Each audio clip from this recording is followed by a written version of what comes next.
आपलं शहर आता स्मार्ट होत आहे। मग तुम्ही कधी स्मार्ट होताय? स्मार्ट न्यूजचे यूट्यूब चॅनल सबस्क्राइब करा, स्मार्ट बना। नोटिफिकेशनसाठी बेल आइकॉन वर क्लिक करा। नमस्कार, मैं अनुजा पाटिल स्मार्ट प्लस के आज के समाचार में आपका स्वागत करती हूँ। शुरुआत में एक नजर आज की सुर्खियों पर। कृषि कानून को फिर से पेश करने के संबंध में केंद्रीय कृषि मंत्री की घोषणा।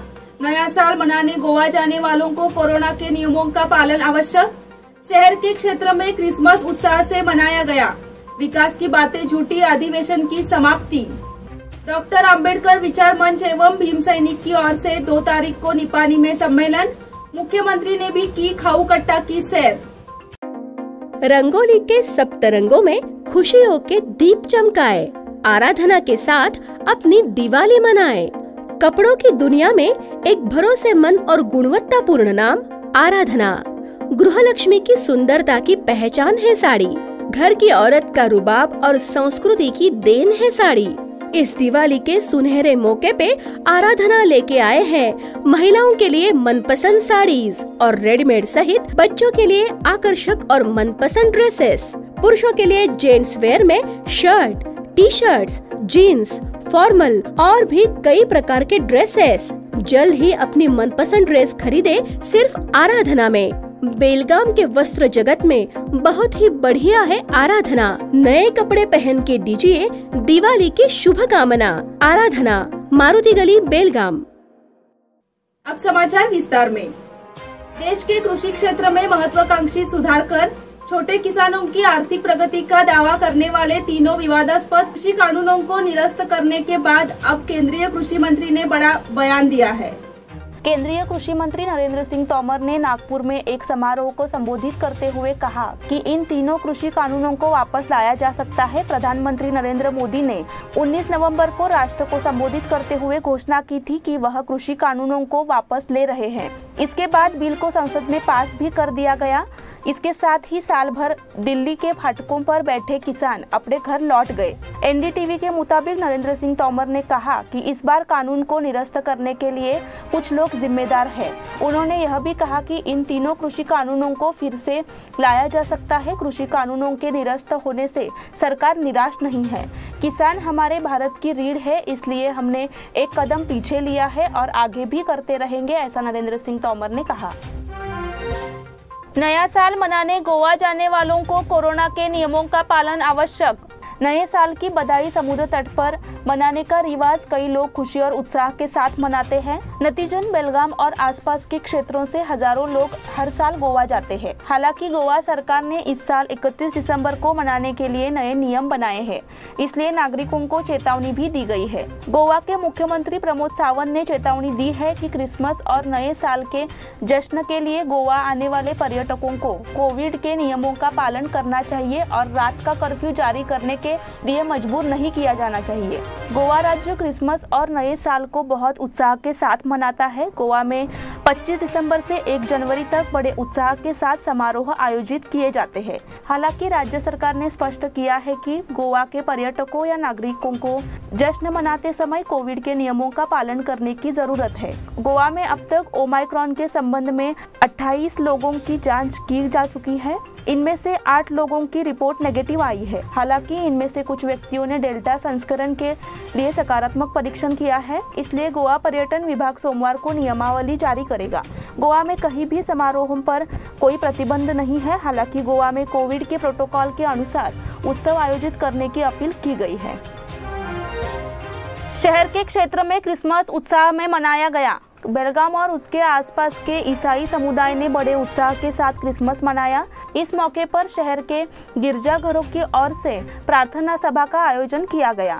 इसमें बड़ी संख्या में ईसाई भाइयों ने भाग लिया। शुक्रवार की आधी रात को यीशु का जन्म मनाया गया। इस समय धर्मगुरुओं ने विशेष मार्गदर्शन किया। उन्होंने विश्वासियों को क्रिसमस की शुभकामनाएं भी दी। उन्होंने प्रभु यीशु की शिक्षाओं का पालन करने के बारे में भी मार्गदर्शन किया। बेलगाम और उसके आसपास के चर्चों का विद्युतीकरण भी किया गया।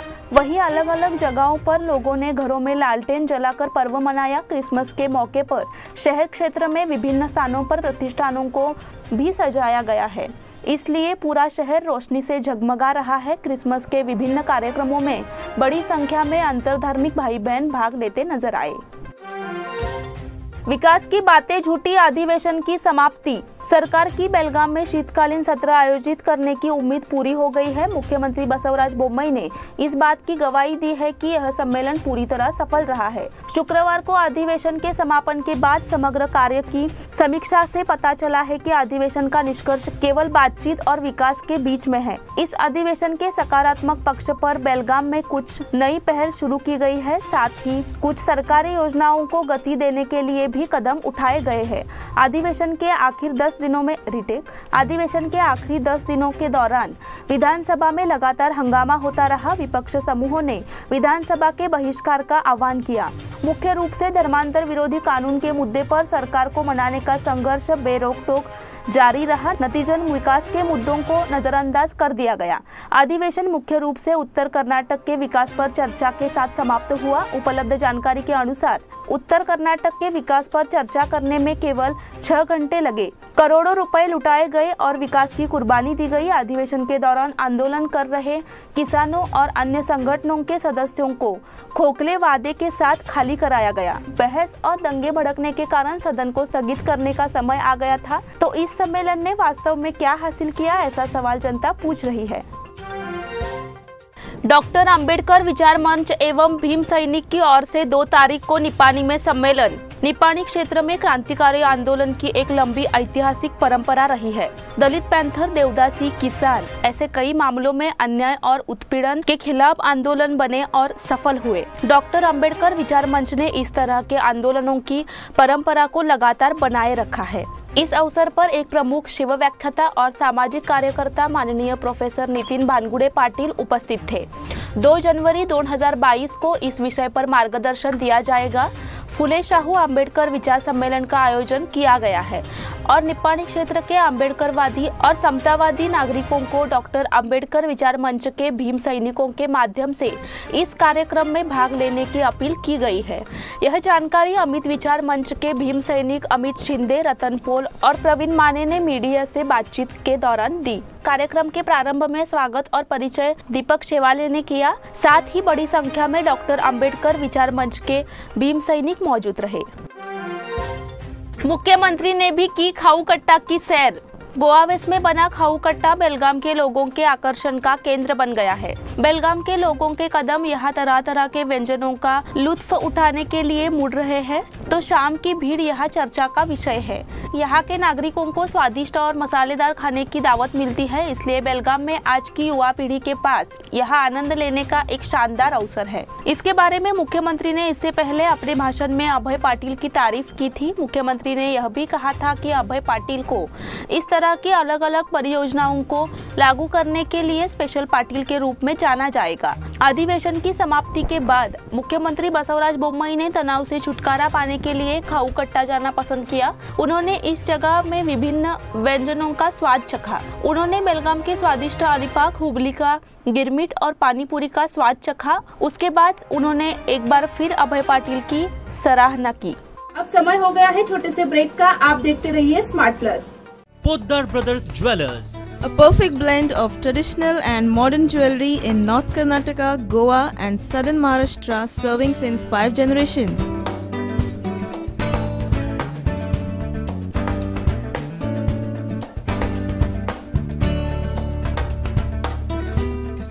exclusive gold, silver and platinum jewelry showroom.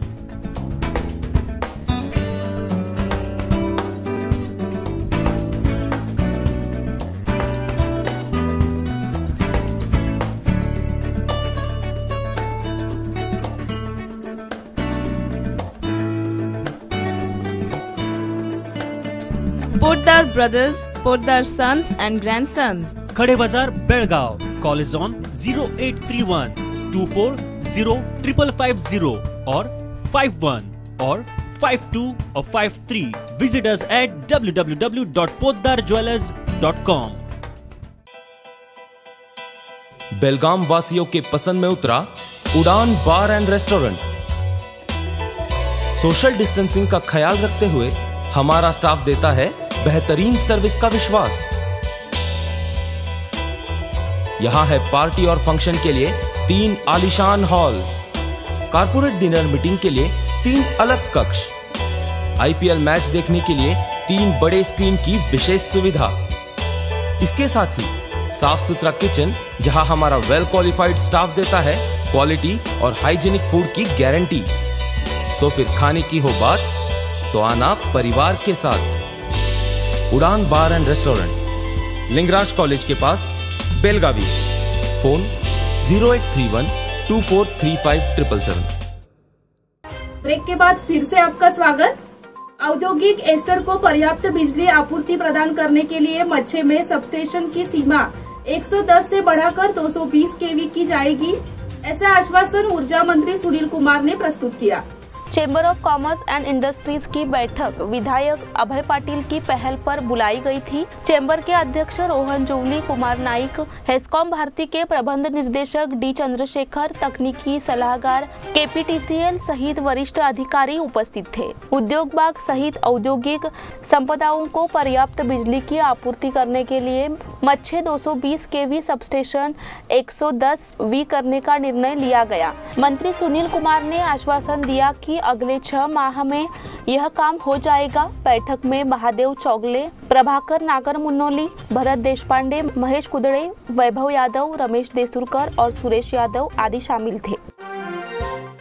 बेलगाम में बनेगा विधायक भवन सचिवालय। विधानसभा अध्यक्ष बसवराज होरत्ती ने संवाददाताओं से कहा कि बेलगाम में एक विधायक भवन और एक सचिवालय का निर्माण किया जाएगा, जिसके लिए मुख्यमंत्री बसवराज बोम्मई के साथ चर्चा की गई है। उन्होंने यह भी कहा है कि बेलगाम में साल में 2 बार विधायी सत्र आयोजित करने का प्रस्ताव रखा गया है। होराटी विधान परिषद सत्र के बाद पत्रकारों से बात कर रहे थे। इसके अलावा विधानसभा अध्यक्ष विश्वेश्वर हेगड़े कागेरी ने भी अपने कक्ष में प्रेस वार्ता कर जानकारी दी। होरट्टी ने कहा कि अधिवेशन की लागत कम करने के लिए यहाँ विधायक भवन और सचिवालय बनाया जाए। मुख्यमंत्री बोम्मई ने भी इसे मंजूरी दे दी है। हालांकि उत्तर कर्नाटक के मुद्दे पर चर्चा के लिए समय कम था। इस समय कार्यकर्ता बड़ी संख्या में मौजूद थे। पशुपालन विभाग में रिक्त पदों को जल्द भरा जाएगा। राज्य के पशुपालन विभाग के मंत्री प्रभु चव्हाण ने शुक्रवार को विधानसभा में कहा, पशुपालन विभाग में रिक्त पदों को भरने की अनुमति दी गई है और इसे जल्द ही लागू किया जाएगा। उन्होंने कहा कि पशुपालन विभाग में कई वर्षों से रिक्त पदों को नहीं भरने के कारण सरकार की योजनाओं को लागू करना मुश्किल हो गया है। मुख्यमंत्री बसवराज बोम्मई और पूर्व मुख्यमंत्री PS येडियुरप्पा ने पशुपालन विभाग में रिक्त पदों को भरने की अनुमति दी है। अब इसे लागू किया जा रहा है। इन रिक्त पदों को भरने के बाद सरकार की विभिन्न योजनाओं को लागू करने में आसानी होगी। उन्होंने कहा कि गौ हत्या पर प्रतिबंध के चलते अब हर जिले में गौशाला खोलने का प्रयास किया जाएगा। विधायक श्रीनिवास गौड़ा का भोज PKPS दौरा। इफ्को ने नैनो खाद के साथ सफलतापूर्वक प्रयोग किया है, ऐसा विचार इफ्को के पूर्व अध्यक्ष और वर्तमान निर्देशक विधायक KK श्रीनिवास गौड़ा ने व्यक्त किया। वह रैयत दिवस के अवसर पर भोज तालुका के निपानी में प्राथमिक कृषि पत्तीन सहकारी संस्था के दौर के अवसर पर बोल रहे थे। अध्यक्ष अदगोंडा पाटिल अध्यक्ष स्थान पर थे। इस अवसर पर मुख्य अतिथि एवं उपस्थित गणमान्य व्यक्तियों का अभिनंदन किया गया। अध्यक्ष अदगोंडा पाटिल ने कहा कि इफ्को की नैनो खाद किसानों के लिए वरदान साबित होगी। इफ्को के एरिया मैनेजर मनोज ने इफ्को और क्रिफ्को के विभिन्न उत्पादनों के बारे में जानकारी दी। राजगोंडा पाटिल ने कार्यक्रम की मेजबानी के लिए दर्शकों का धन्यवाद किया। स्कूल बंद नहीं होंगे, लेकिन रहे सावधान। राज्य में 1 करोड़ 20 लाख छात्र पढ़ रहे हैं। इनमें से 200 छात्र कोरोना की चपेट में आ चुके हैं। इसमें से कुछ छात्र ठीक हो रहे हैं। 1.5 साल से स्कूल बंद होने से शिक्षा पर असर पड़ रहा है। स्कूल बंद करने की कोई योजना नहीं है, ऐसा जिला शिक्षा अधिकारी AB पुंडलिक ने बयान दिया। राज्य के कुछ स्कूलों में कोरोना के मरीज मिल रहे हैं। चर्चा है कि इस वजह से स्कूल बंद रहेगा। इसकी जानकारी देते हुए BS पुंडलिक ने कहा, स्कूल बंद करने का निर्णय नहीं लिया गया है। स्कूल की ओर से एहतियाती कदम उठाए गए हैं। कक्षा 1 से 9 तक के छात्रों को परीक्षण के माध्यम से निर्देशित किया जाता है। मैट्रिक की परीक्षा पहले की तरह ही होगी। इसके लिए 10वीं कक्षा के छात्रों द्वारा परीक्षा फॉर्म भर दिए जा रहे हैं। कोरोना की स्थिति ने बच्चों की पढ़ाई को प्रभावित किया है। छात्रों के पास अब परीक्षा लिखने का अभ्यास नहीं है। इसका असर शिक्षा और व्यवहार पर भी पड़ रहा है। उन्होंने कहा कि पढ़ाए गए पाठ्यक्रम के आधार पर सप्ताह में 1 बार परीक्षाएं कराई जा रही है। मराठी भाषा प्रेमी मंडल को 8 पुरस्कार। यहाँ के मराठी भाषा प्रेमी मंडल ने नई दिल्ली में बृहन महाराष्ट्र मंडल के सर्वोच्च 8 पुरस्कार प्राप्त किए और सर्वश्रेष्ठ संगठन का सम्मान प्राप्त किया। मराठी निबंध प्रायोगिता में विगत 2 वर्षों के 4 विजेता छात्रों, संस्थान के निबंध केंद्र के प्रधान को तथा संस्थान में सर्वोत्तम कार्य के लिए 2 पुरस्कार मिले। देवास में आयोजित समारोह में सभी को नकद पुरस्कार, प्रमाण पत्र और सम्मान से नवाजा गया। इस मौके पर जनरल मोटर्स के मैनेजर निखिल आपटे, बृहन महाराष्ट्र मंडल के अध्यक्ष मिलिंद महाजन, दिलीप कुंभोजकर, जीके दातार, अशोक कपूर, दीपक करपे सभी उपस्थित थे। इस अवसर पर संभागीय प्रशासक नितिन कपिलेश्वर, शिवाजी बड़ीवाले, श्रीधर जाधव, उदय देशपांडे, परशुराम माली आदि उपस्थित थे। आयुर जिम द्वारा स्केटिंग टीम को सम्मानित। आयुर जिम के स्केटर खिलाड़ी भक्ति हिंडलगेकर और अक्षता सावंत ने राष्ट्रीय स्केटिंग चैंपियनशिप में उत्कृष्ट प्रदर्शन के लिए कांस्य पदक जीते। मिलिंद हलगेकर, चेयरमैन एमके गुरव को उपहार और गुलदस्ता देकर सम्मानित किया गया। कोलंबिया में होने वाले एशियन स्केटिंग गेम्स के लिए दोनों स्केटर्स को भारतीय टीम में चुना गया है। यशपाल पुरोहित, यशवर्धन परदेशी, मंजुनाथ मंडोलकर, देवन बामने मुख्य अतिथि थे। मिलिंद हलगेकर, चेयरमैन एमके गुरव, राष्ट्रीय पंच सुनील रावत, श्रेयस गुरव, ज्योतिबा राजाई ने स्केटरों को मानधन और गुलदस्ता देकर सम्मानित किया। कार्यक्रम में खिलाड़ियों के माता पिता और खेल प्रेमियों ने भाग लिया। राष्ट्रीय प्रतियोगिता के लिए बेलगाम स्केटिंगर्स का चयन। Roller skating federation of India द्वारा आयोजित 59वीं राष्ट्रीय रोलर स्केटिंग चैंपियनशिप 2021 में बेलगाम के स्केटर्स ने 1 स्वर्ण, 1 रजत और 4 कांस्य पदक जीते। इस प्रतियोगिता में 1100 चुनिंदा प्रतिभागी थे।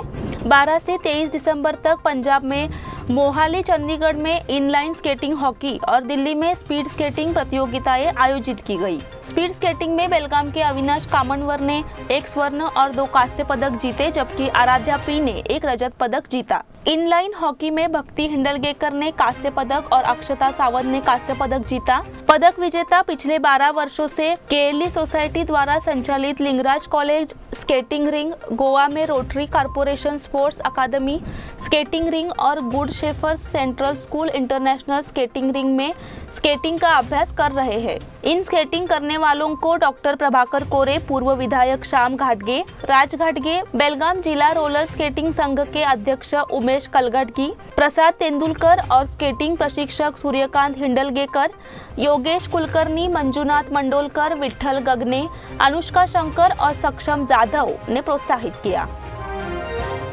केआर शेट्टी क्रिकेट टूर्नामेंट की शुरुआत।